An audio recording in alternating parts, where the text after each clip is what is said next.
मेरी कमर और पेट के कुछ हिस्से पर खासी गहरी खराश थी। उसमें से उस वक्त भी खून रिस रहा था। मैंने ड्रेसिंग टेबल पर रखी हुई सेंट की शीशी उठाई और खून रोकने के लिए जख्म पर स्प्रे कर दिया। चंद लम्हे तो मुझे शदीद जलन का एहसास हुआ। फिर मैंने कपड़ों की तलाश में अहमद अली साहब की वार्डरोब खोल ली। वो दुबले पतले आदमी थे, इसलिए उनका कोई भी कपड़ा मेरे जिस्म पर फिट ना आया। अचानक मुझे माइकल का ख्याल आया। उसके जिस्म पर बेहतरीन सूट था और उसकी जिसामत भी तकरीबन मेरी ही तरह थी। मैंने बाथरूम में जाकर उसके कपड़े पहने जो किसी हद तक मेरे जिस्म पर फिट आ गए। उसके जूते तो हैरत अंगेज तौर पर मेरे पैरों में फिट आ गए थे। मैंने बाल संवार कर बाथरूम के आईने में अपना तनकीदी जायजा लिया और उतारे हुए लिबास की जेबों से तमाम अशिया अपनी जेबों में मुंतकिल कर ली। फिर मैंने माइकल का जायजा लिया। उसका सांस हमवार था, मगर मुझे अंदाजा था कि वो कम से कम आधे घंटे से पहले होश में नहीं आएगा। मैं बाथरूम का दरवाजा बंद करता हुआ बाहर आ गया। दरवाजे पर फिर दस्तक हुई। अहमद अली साहब का वही मुलाजिम एक मर्तबा फिर दरवाजे पर मौजूद था, मगर वो तन्हा नहीं था। मुझे देखते ही वो बोला, साहब गड़बड़ हो गई। वो खातून तो वहां मौजूद है, मगर शायद बेहोश हैं या फिर। मैं चीख कर बोला, क्या बकते हो? उसने कहा, मैं झूठ नहीं बोल रहा, आप खुद चल कर देख लें। मैं झपट कर कमरे से बाहर निकला तो तकरीबन दौड़ने वाले अंदाज में ग्लोरिया की गाड़ी तक पहुंचा। उस वक्त तक तकरीबन तमाम मेहमान रुखसत हो चुके थे, इसलिए सिक्योरिटी वाले भी मौजूद नहीं थे। बस अहमद अली साहब के जाती गार्ड्स मौजूद थे। ग्लोरिया का सर स्टीयरिंग पर झुका हुआ था और उसके सर से खून बहकर चेहरे पर आ रहा था।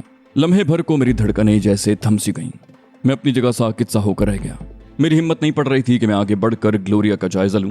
दिल के किसी गोशे से आवाज उभरी, कामरान, ग्लोरिया मर चुकी है। क्या जरूरी है कि कोई जिंदगी भर किसी का साथ दे? मगर वो जब तक भी जिंदा रही उसने दोस्ती का हक अदा कर दिया। मैं खुद कलामी के अंदाज में बोला, नहीं, ग्लोरिया नहीं मर सकती, और हिम्मत करके गाड़ी का दरवाजा खोल दिया। दरवाजा खुलते ही वो गाड़ी से बाहर की तरफ लुढ़की, मगर मैंने आगे बढ़कर उसे थाम लिया। उस लम्हे पीछे से कोई मेरी तरफ झपटा। बंगले की तरफ से आने वाली मध्यम रोशनी में मुझे साया सा लहराता हुआ दिखाई दिया। मैं ग्लोरिया को दोनों हाथों से संभालता हुआ तिरछा हो गया। दूसरे ही लम्हे मुझे ऐसा लगा जैसे किसी ने मेरे शौने पर हथौड़ा रसीद कर दिया हो। मेरा हाथ शल होकर रह गया।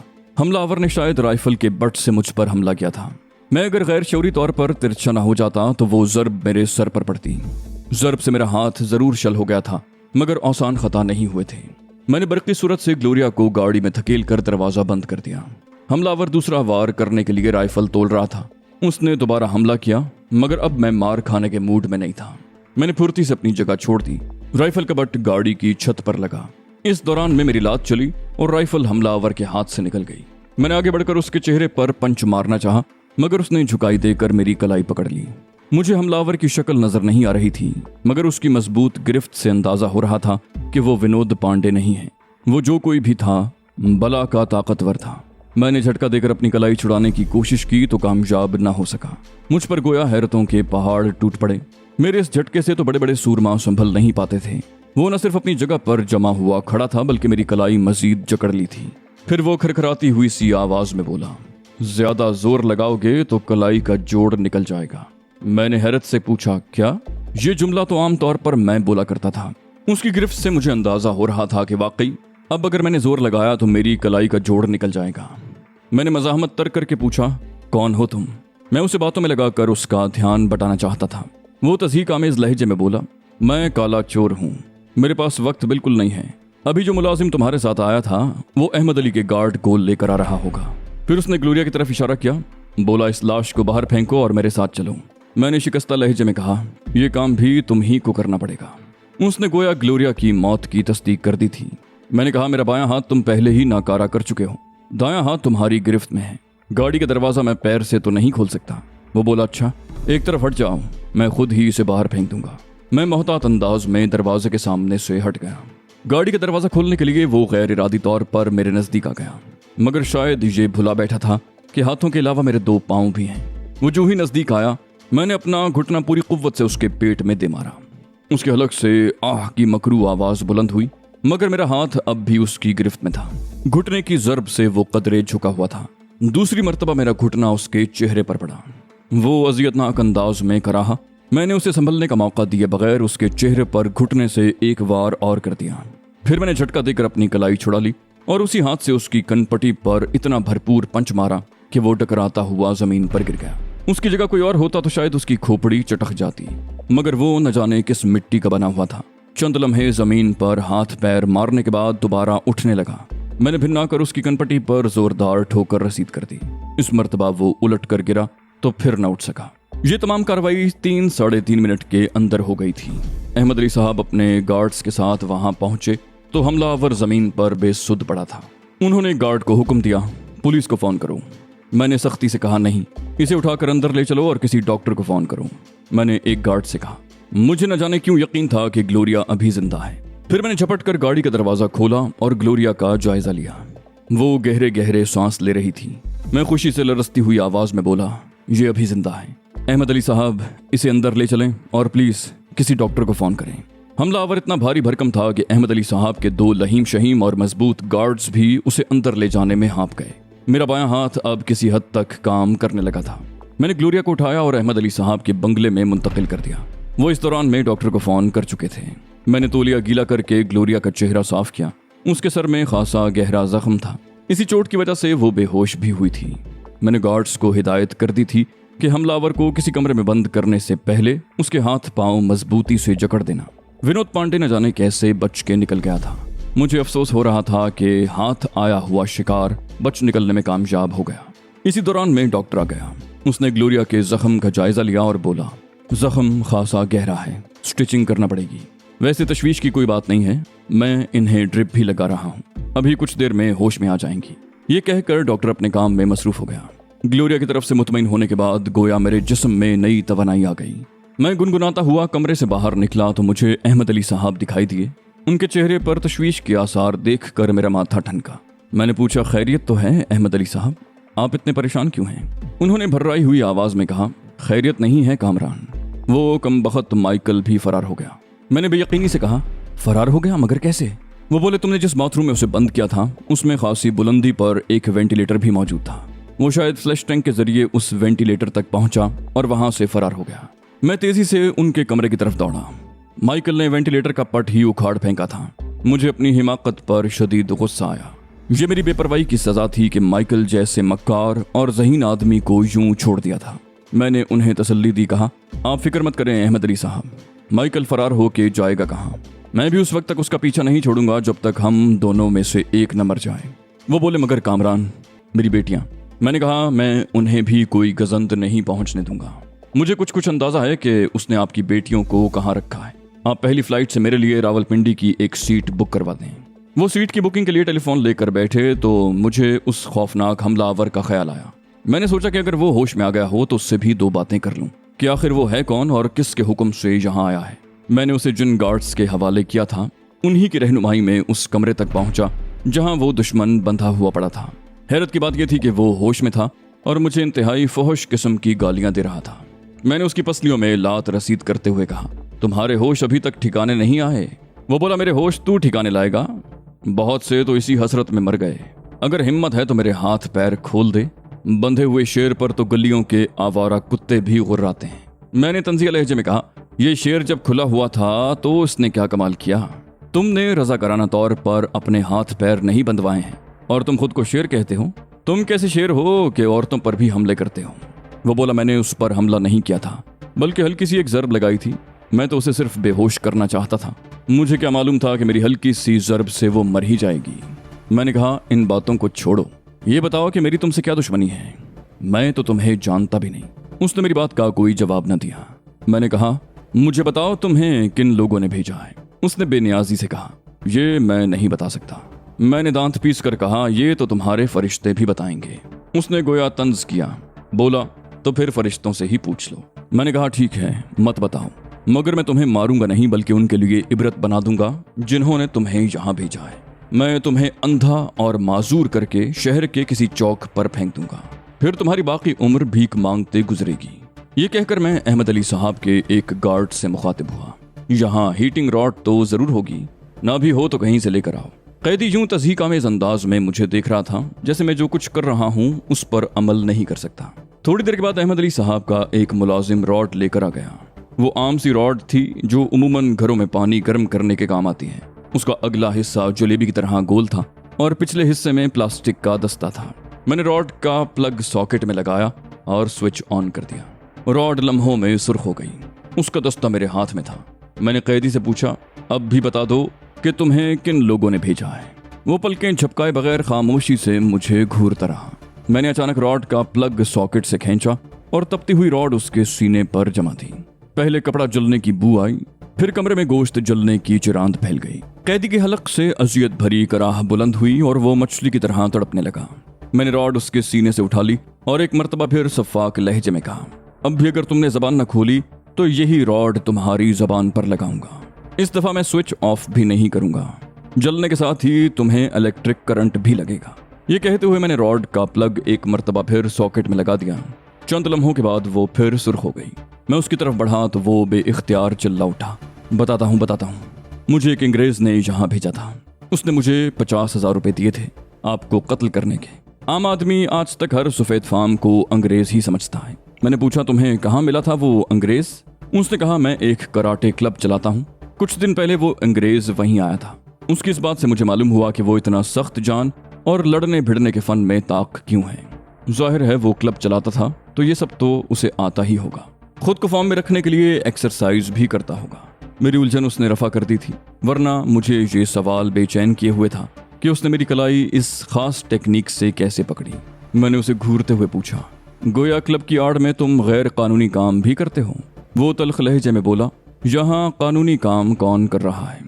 बड़े लोग जब कोई नाजायज काम करते हैं तो वो जायज हो जाता है।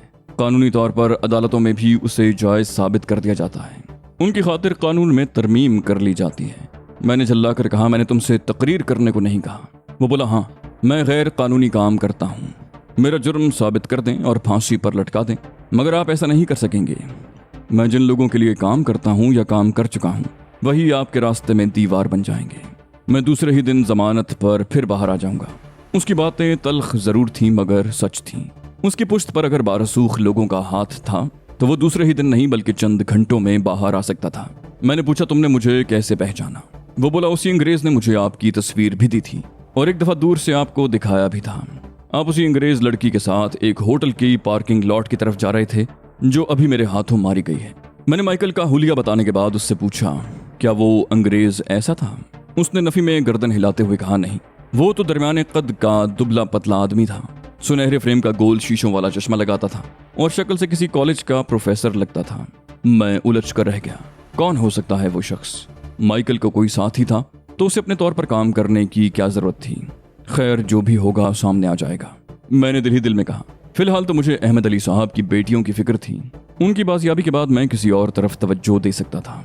तैमूर तो पहले ही जख्मी था, अब ग्लोरिया ने भी बिस्तर पकड़ लिया था। मैंने कैदी की तरफ इशारा करते हुए अहमद अली साहब के एक गार्ड से कहा, इसे फिलहाल यहीं रखो, सुबह इससे पूछगिछ करूंगा। मैं कमरे से बाहर निकला तो कॉरिडोर में सन्नाटा था। शायद अहमद अली साहब के मुलाजिम सोने के लिए अपने क्वार्टर्स में चले गए थे और बकिया 2 गार्ड्स गेट पर। मैं अहमद अली के कमरे में दाखिल होने ही वाला था कि ठिठक कर रुक गया। वो शायद टेलीफोन पर किसी से बात कर रहे थे। मैं अपना नाम सुनकर चौंका। वो किसी से कह रहे थे, हाँ कामरान अभी तक यही है, उसने दिलावर को बांध कर डाल दिया है। मुझे तो डर है कि वो उसे कहीं हलाक न कर दे। फिर वो खामोश होकर दूसरी तरफ की बात सुनते रहे और कुछ तवक्कुफ के बाद बोले, अभी तो वो खुद भी यहाँ से नहीं जाएगा। उसके साथ ही ग्लोरिया को दिलावर ने शदीद जख्मी कर दिया था। डॉक्टर ने ग्लोरिया को ड्रिप लगा दी है। उसके खत्म होने में भी अभी 1 घंटा कम से कम लगेगा। मेरा अंदाजा तो ये है कि कामरान ये रात यहीं गुजारेगा। खैर, मैं कोशिश करूंगा कि अगर वो जाना भी चाहे तो उसे रोक लूं। मैंने वैसे भी अपनी बेटियों के फर्जी इगवा की कहानी सुनाकर उसे बहुत ज्यादा परेशान कर दिया है। अब वो मरी की तरफ जाने के चक्कर में है। मुझे ऐसा लगा जैसे मैं जमीन में धंसता जा रहा हूँ। अहमद अली साहब की बातें सुनकर दुनिया के हर आदमी से मेरा ईमान उठ गया था। आदमी किस पर एतबार करे? फिर तासुफ की जगह शदीद गुस्से ने ले ली। वो हरामजादा सियासी लीडर जिसे मैं एहतरामंद अहमद अली साहब कहता था, वो भी बिका हुआ था, दुश्मनों से मिला हुआ था। इसका मतलब था कि कर्नल साहब ने मुझे बिल्कुल सही इंफॉर्मेशन दी थी, मगर शायद मेरी मुदाखलत की वजह से उन लोगों के दरमियान डील हो नहीं सकी थी। मैं दरवाजे से हटने ही वाला था कि अहमद अली साहब की आवाज आई, हाँ उस हरामजादे दिलावर का क्या करना है? उसने तो कामरान को पीटर का हुलिया भी बता दिया है और मुझे खदशा है कि सुबह तक वो सब कुछ उगल देगा। ऐसे बोदे आदमी रखे हुए हैं तुमने? अच्छा, उसे कामरान ही के हाथों खत्म करवा दूं? बात माकूल है। कामरान इतने गुस्से में है कि मेरे महज एक इशारे पर दिलावर को मौत की नींद सुला देगा। ठीक है, फिर पुलिस को बुलाकर उसे गिरफ्तार करवा दूंगा। हाँ, अभी वो कहीं जा रहा है। उन्होंने रिसीवर क्रेडल पर रख दिया। मैं फुर्ती से दोबारा उस कमरे में चला गया जहां दिलावर कैद था। चंद लम्हे के बाद अहमद अली कमरे में दाखिल हुआ और बोला, क्या इस हरामजादे ने मजीद कुछ बताया? मैंने कहा, मेरे ख्याल में इसे जो कुछ मालूम था इसने बता दिया है, बस उन लोगों के नाम नहीं बताए जो इसकी पुश्त पर हैं। अहमद अली साहब बोले, तो फिर ये जिंदा क्यों है? मार डालो इस मरदूत को। मैंने गौर से उस शाइस्ता और खुश लिबास शख्स को देखा जो बहुत नर्म और धीमे लहजे में गुफ्तगू करता था, जिसकी नेकी और खुदा तरसी का शोहरा था और जो गरीबों का हमदर्द कहलाता था। उस लम्हे मुझे वो खुश गुफ्तार और खुश लिबास शख्स इंतहाई मकरूह लग रहा था। मेरा दिल चाह रहा था कि मार मार कर उसका मकरूह चेहरा मस्ख कर दूं। उसने कहा, सोच कर रहे हो कामरान, इस नासूर को हमेशा के लिए खत्म कर दो। मैंने सर्द लहजे में कहा, यह एक इंसान है अहमद अली साहब, गली में फिरने वाला आवारा कुत्ता नहीं है कि मैं बगैर किसी वजह के इसे मार डालूं। उस बहरूपिया ने हैरत से पलकें झपका कर मुझे देखा, फिर तंजिया लहजे में बोला, अच्छा, गोया इसका कोई कसूर ही नहीं है, इसने अभी खुद एतराफ किया है कि।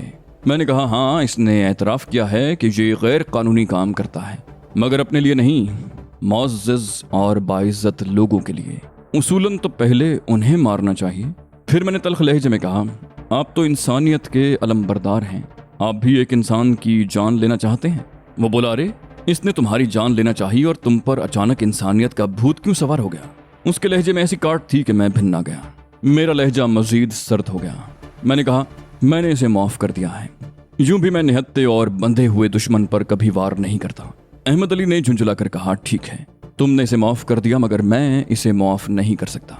फिर उसने अपने गार्ड को कहा, गुलाम नबी, इसे गोली मार कर किसी गंदे नाले में फेंक दो।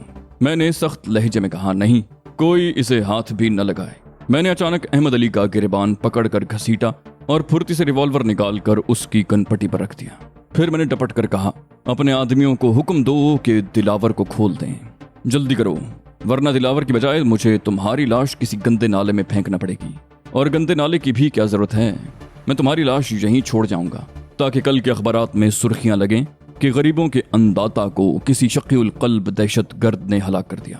कम से कम मौत के बाद तो तुम्हें इतना हक पहुंचता है कि तुम मुल्क भर के अखबारों की जीनत बनो। अहमद अली सहमे हुए लहजे में बोला, तुम पागल तो नहीं हो गए हो? मैंने रिवॉल्वर का सेफ्टी कैच हटा दिया, कहा, वक्त बर्बाद मत करो, दिलावर को खुलवाओ। अहमद अली ने अपने आदमियों से कहा, खोल दो इसे। मैंने उन्हें हुक्म दिया, ठहरो, पहले अपनी राइफलें जमीन पर फेंक दो। उन लोगों ने अपनी राइफलें फर्श पर डाल दी। अहमद अली बोला, तुम जो कुछ कर रहे हो कामरान, इस पर तुम्हें पछताने का मौका भी नहीं मिलेगा। तुम्हें अंदाजा नहीं है कि। मैंने जुमला पूरा होने से पहले उसके मुंह पर चटाख से थप्पड़ रसीद कर दिया। कहा, अब बकवास की तो जबान काट दूंगा। मेरा लहजा इतना सफाक था कि वो सहम कर खामोश हो गया। उसके दोनों गार्ड्स जल्दी जल्दी दिलावर को खोल रहे थे। वो उसे खोलकर फारिग हुए तो दिलावर फुर्ती से खड़ा हो गया। मैंने उसे कहा, इन लोगों की अच्छी तरह तलाशी लो, फिर इन्हें नॉकआउट कर दो। दिलावर ने बहुत माहिराना अंदाज में उन दोनों की तलाशी ली तो उनमें से एक गार्ड की जेब से .32 का एक रिवॉल्वर भी बरामद हुआ।